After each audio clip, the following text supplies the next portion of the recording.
Padah Besholom, which is from Yud Kislev from the year Tavshin Lamed Vav. It's a complicated Maamar. We'll do it slowly and maybe take a few weeks to finish it, maybe till Hanukkah. Slowly, short classes, and try to get through it as best as we can. Bring up the text. So the Rebbe says like this. The Rebbe said this on Thursday, Yom Hey, Parshat Vayetze, Yud Kislev in the year Tavshin Lamed Zayin, which is about 1976, 70, getting closer to 77.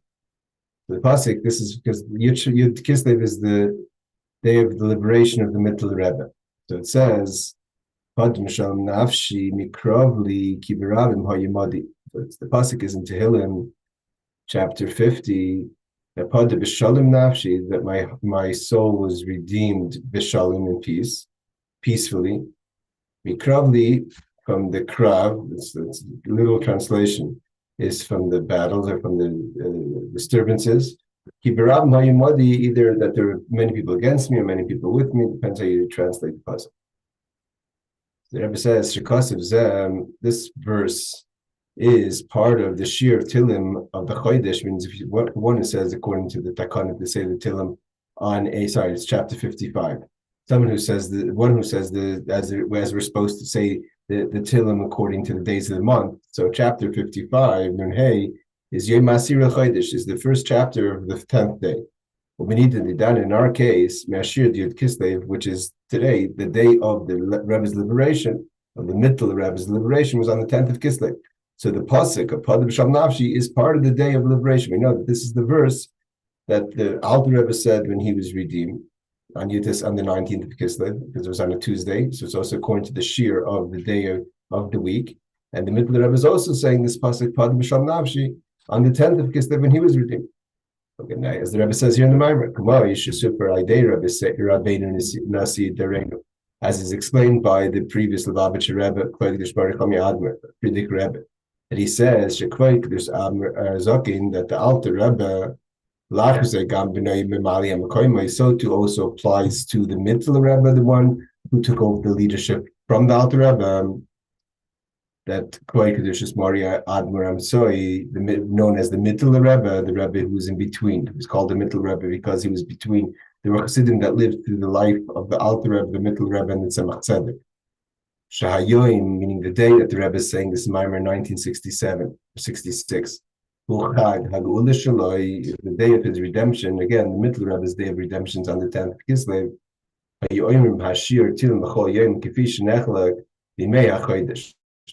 That the Rebbes would say, and that's what the Friedrich Rebbe instituted, that we should all say the Tehillim as it's divided by the monthly division.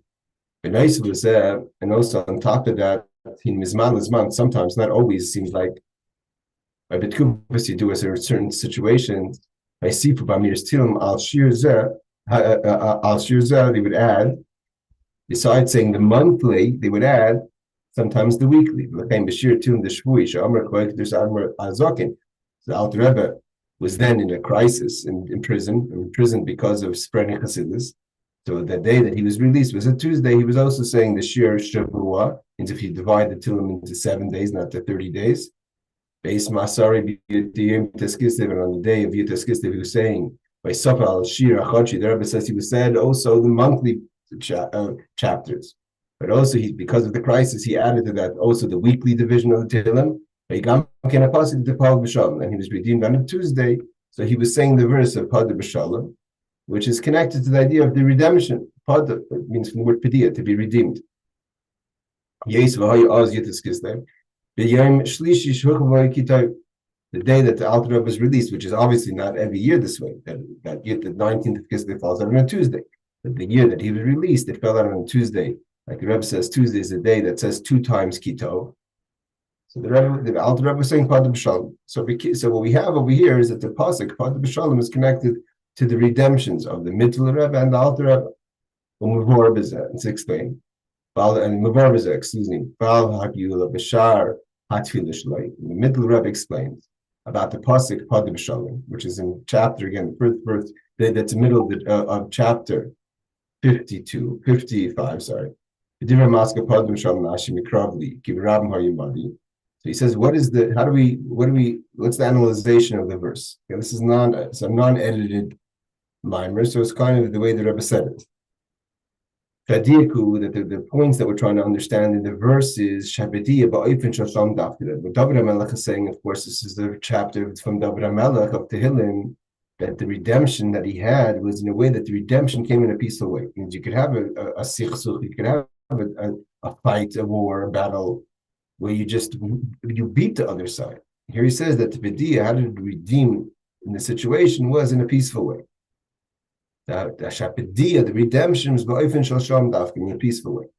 The inner B'diya actually is become a final, because the redemption itself of a situation could be in many ways, in various ways, meaning non-violent, violent, fighting, etc. This redemption, the Padah Besholom, that the redemption came in a peaceful way. And the middle Rebbe explains in Shar HaTefillah, the gates of prayer, in his Sefer, the Shalom Lamitase, what does it mean to be redeemed in an absolute, in a truthful, peaceful way? It means, how do you define when you're in a situation and you get redeemed in a peaceful way? That you could have scars, you could have pain, you could have what's known as yisurim, sufferings. It means you're redeemed, right? But you're bloody in the battle. So the idea of Padah Besholom is, what does it mean to be redeemed peacefully? That it's not done in a way where there's any yisurim, there's no pain, there's no suffering. The word shalom could also, in this case, mean not just that it's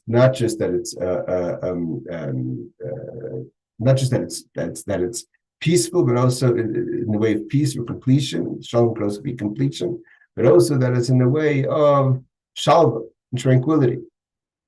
So he says, why? Misunderstood.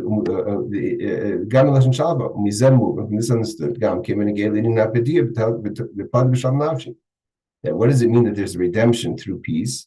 Means that redemption is not a way, this has to be understood. It means that by definition, redemption means there's a situation. But there's a situation there could be a situation that's not a war, but a situation of change without battle. He says, it means that it's not in a way that there's that there's a battle. You're victorious in the battle. How do you get out of the situation? There's no pushback. The situation's there, and you transform the situation without a battle. Means the situation has to be changed. So you have sometimes where there's a fight. I don't want to change. I don't want to release. I don't want to release the hold the impurity has in a situation. That's in the case of Padah, redeeming something. The word Padah means to redeem.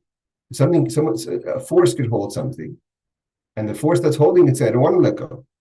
So how do you fight it? How do you get it to let go? You have to fight it. So he says, no. The way we let it go is peacefully. It means you confront it, and it gives and it releases it without a fight. It says, Kim Shahaya Padah, the release, the redemption, Shalom, in a way of peace and shalom. Okay, so we're going to say, we have to understand at what time are we talking, what is this applying to, in what situation, and what's the middle Rebbe saying. In the first paragraph over here, what the Rebbe is explaining is, first she's teaching us what's the connection to the verse of chapter 55, towards the end of chapter 55, when King David talks about Padah Besholom, their redemption, and it has to be Besholom in a peaceful way. And my soul, Padah Besholom Nafshi, my soul was redeemed in a peaceful way. First of all, what's the connection to the 10th of Kislev, which is when the Mittel Rebbe was arrested for his spreading of Chassidus. Those forces who went out against the Mittel Rebbe. He was arrested on the 10th of Kislev. He was arrested and he was released on the 10th of Kislev. A day after his birthday on the 9th of Kislev. That's why we have the celebration, the 9th and the 10th together. Because the Mittel Rebbe said the Tillim daily, monthly. And the 10th of the month, which is the day he is released, has chapter 55. So he was saying the chapter about the redemption in a peaceful way of his soul when he was being released. Like as the Alter Rebbe, who was saying also on top of the monthly, he was saying the weekly Tehillim. So the Tuesday, which is when Yidus Kislev happened, and the Alter Rebbe was arrested, his redemption happened on a Tuesday. He was saying Padah Besholom. We have the letter that the Alter Rebbe writes. That while I was saying the chapter 55 and I was saying the verse Padah Besholom, that's when I was given the information that he was going to be released. And so the idea is that now he analyzes that. What's the Mittel Rebbe explain? What does it mean Padah Besholom Nafshi? That my soul was redeemed in a peaceful way. That although there could be forces that are trying to hold something or someone back, instead of putting up a struggle to redeem it, and from that could be that in a fight, there's a battle, and number two is there's casualties and consequences of battle, which can mean pain, sufferings, etc. So there's no pain and suffering. The redemption, so to say, the redemption happens in a peaceful, Shalom, complete, peaceful, and Shalva tranquility. Okay, so I was going to explain. For any new, the idea is like this. We're going to do this slowly. It's 11 pages, this Maamar. Gets in some deep ideas, which are ideas basically to bring this idea of the Padah Besholom into the final redemption, connecting to the parsha of the week.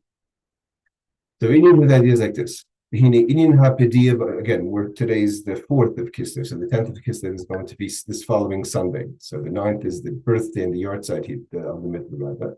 And Motzei Shabbos Sunday is the Yom HaGeula, the redemption of the Mittel Rebbe. So there are any new ideas like this. What does it mean when you have to have redemption? You have to release something, but you do it in a way of battle. And avoid this Hashem. It means not talking about physical battle. What's this mean in our service of God? Avoided this skafia. That's represented in the concept of a skafia. Skafia is the term used of restraining yourself. When a person has urges within the world, right? The Torah tells us what we have to do. The Torah tells us the halachas. These are the 613 mitzvahs, the 248 positive commandments, 365 transgressions. And then you have also the sanctify yourself, permissible, the idea of always making, not within permissible itself, within things that are permissible, to make sure you're constantly focused on avodas Hashem and with purpose and meaning, etc. And you have sometimes a pull that you don't want to do that. So how do you restrain? How do you overcome it? You restrain yourself. If you have a pull towards something, you want to do something, you control yourself not to do it. That's called a skafia. It's not that you've transformed yourself, that you have no desire to do something that's negative or something you shouldn't be doing now, even if it's permissible, but something you shouldn't be doing. So what force do you use to stay on the path, to stay with it? Is this skafia? You restrain yourself. You don't allow yourself to give into your temptations. So that's a battle, because the other side is battling. You have a temptation. You have to fight it and beat it. That's called a skafia. That's restraining yourself. That means if that's a battle. It means you redeem yourself, you won this battle, this specific battle. That's the vote of the Beinanim, like Tanya says. You're constantly struggling, and you have to be skafia.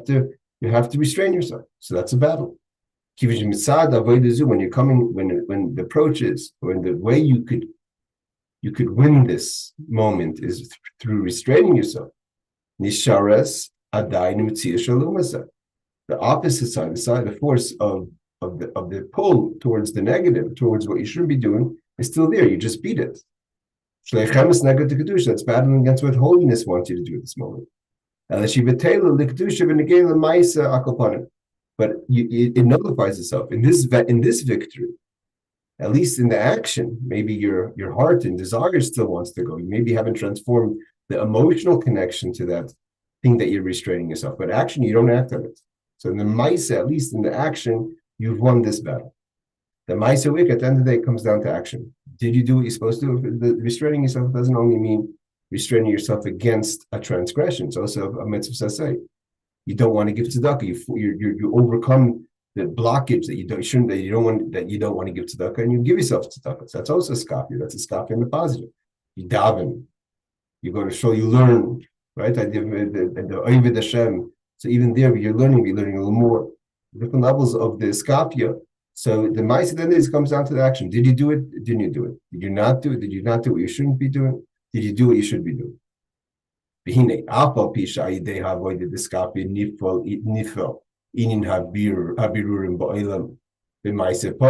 that you've accomplished something with this restraint by either doing what you should be doing or not doing what you should not be doing, and overcoming the temptations of going against what Hashem wants in those situations, So you've accomplished a birur, and you separate by restraining yourself. You've separated in the world, at least through the action. Like we said, at the end of the day, it all comes down to the action. But you haven't means birur means at the end of the day is that's the Avodah. The Avodah is to be mirvar, to separate good from bad, and you've separated good from bad by restraining yourself and doing what you should be doing, or not to be doing what you shouldn't be doing. But it hasn't done a birur b'shleimus, he says, because the other side is still there. There's a higher level of separating the good from the bad. Where there is no longer the forces of evil, you've transformed the energy to be now an entire situation of positivity. Now, in Chassidus, this is a long discussion, because at the end of the day, is as far as the person doing the avodah, there's what to be said about restraining yourself, where you're going against the force, and there's what to be said about transforming the situation. But once you've transformed it, you no longer have the temptation. But as far as the bottom line goes, there's still a force of evil. So therefore, he says, not only to restrain yourself, but even when you transform, there's still a battle. Why? How do you come to a situation of transformation? It's by, I'm just going to bring down the page. It says in this last week's parsha that Rivka is told by Shem that there's going to be a force. The forces are going to fight against each other. So first there was a force that was negative. First you had to restrain yourself. But only afterwards you came to Zapcha. Means by definition you transformed. Then the word transform means there was something that was negative and you transformed it to positives. But in the beginning it was negative, so there was still a battle. So though the battle in Iskapia, it's even after you've won, there's still the force of evil there. You just beat it and you pinned him down, so to say, pinned it down. And in the Avodah Vishapcha, you've transformed it. It's no longer an enemy, but that itself is a process. Initially it was an enemy, so it's still a battle. Shahara Nefech L'Tov. Afterwards, you've been able to turn the bad into good. What does it mean, Hisabcha? Just stop for a second. What does it mean to transform something? Meaning to say is that you have, for instance, within the Nefesh Bahamas, we have the animal side within us, and that has that kind of urgency, that energy. Like we say, Sus v'rach v'yirama v'yom. When we talk about this, there's the rider and the horse. The horse is the Nefesh Bahamas. So when you could control the horse in a moment, you could turn the horse into being a force. That same energy it has that's pulling you towards negativity now only wants to go towards positive. In general, that's more the avodah of the tzaddik. The tzaddik who reaches, a beinoni obviously could have moments of transformation, but 100% transformation by definition is not a beinoni. The beinoni always has the struggle. You could transform a moment, a situation, and now that your entire energy is focused on positivity. But sometimes you don't have that. You still have the urge. You're still struggling. You don't want to give the tzedakah. You're not standing there willingly to give it, but you fought that push. You fought that energy and said, "No, I'm not going to give in to not. I'm going to put my hand in my pocket. I'm going to give it." Although even while you're doing it, it's a struggle. You could have a situation where you're willingly giving, and that could be for that moment. Then there's the general hisabcha, the general transformation of your whole being, that all your midos, your attributes, your nefesh bahamis, your total animal soul becomes transformed to a positive energy. But at the end of the day, that's a process, and initially it's not like that. So the idea is hara nefesh we need to say how did you transform something that now it's a force of good? It also comes through a battle. It gives an example by Asa. Even though at that moment Yaakov was able to affect through the gifts that he sent him, it's not bribes. It was as we learned in the Maamar of Vayishlach, the gifts that Yaakov sends Esav affects that there's a transformation, that he kisses him, and there's an argument. Did he really kiss him with full heart or not? And he usually says that halacha Esav son of Yaakov, at that Esav hates Yaakov. At this moment, he kissed him 100%. At that moment, he was transformed to good. But that came in the process. Yaakov had to do many kind of schemes, dividing the camp, the bowing, the sending the gifts. Go with the medrash, the malachim, the angels that sent and gave him a shtickle patch, whatever it is. But there was a process that had to be done. The Yaakov had to do the tachbulais, the schemes, the planning to reach the Esav Shekissim with a full heart. Not only that, Yaakov himself had to fight with the angel of Esav. And only when he wins that battle, but it's a battle, he becomes Yisrael. And what's the name Yisrael? That you become a master over Elohim, the angels and the people. But that only happened through a process of a fight. He has to struggle with it. Differences that once you've transformed something or situation, a person, there's no longer the negative afterwards, but to get there is a process. Now that he's no longer an enemy, he's a friend. The Nefesh of Hamas, the animal, becomes your partner, but that came through a battle. How do we get that? In it comes not just the battle, but with it, the Rebbe says, is Yisurim, is pain, suffering, pain, and battle. That's not the Padah Besholom. Because at the end of the day, there's scars. What does it mean to have an absolute, complete way of, what's the complete way of doing of trans, a redemption? There is no pushback. You face Esav's angel, and there's no fight, there's no battle, there's no Yisurim. You don't have to go through suffering to get there, and you don't have to go through pain. The whole transformation happens. There's a confrontation, but as soon as the confrontation, when you confront it, it's transformed in a peaceful, tranquil, in a way of tranquility. And Shalom. Shalom means not just peace, but it's a complete way of transformation. Meaning to say is that what the Rebbe is saying is over here that if you have to, that it's not only what happens, it's how it happens. So just like to mishapich, to transform something, at the end of the day, it's complete. There's no more enemy. There's no more force against you. That itself took scars. That took a confrontation of fighting. It's even more so when you're restraining yourself, because it's you're restraining against the energy that still hasn't been transformed. But at the end of the day, the common theme over here is that in order to get to something, you had to go through battle. A complete transformation a redemption is that the confrontation has absolutely no battle, no scars, no pain, no way of tranquility. Although the King David, in his time, he's the 14th generation, right? So at the time of King David, he'd already started to reach getting towards the level of Kaima Sir Bashlam Musa. The moon is at its fullest, like the 15. David did it through the victories, but the victories of his battles. But he had a battle to get to these accomplishments. His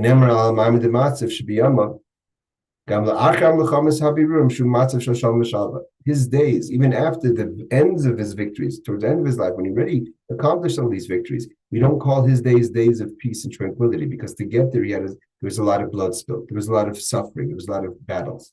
The Dafka when Shlomo, only when his son King Solomon on the 15th generation, then God tells David that he's going to build the temple, because who yish menucha, he's going to be a person of peace and tranquility. Bishalom, b'sheket, etein b'yamav, and it's going to be peaceful in his days. What is the true level of calm, of menucha?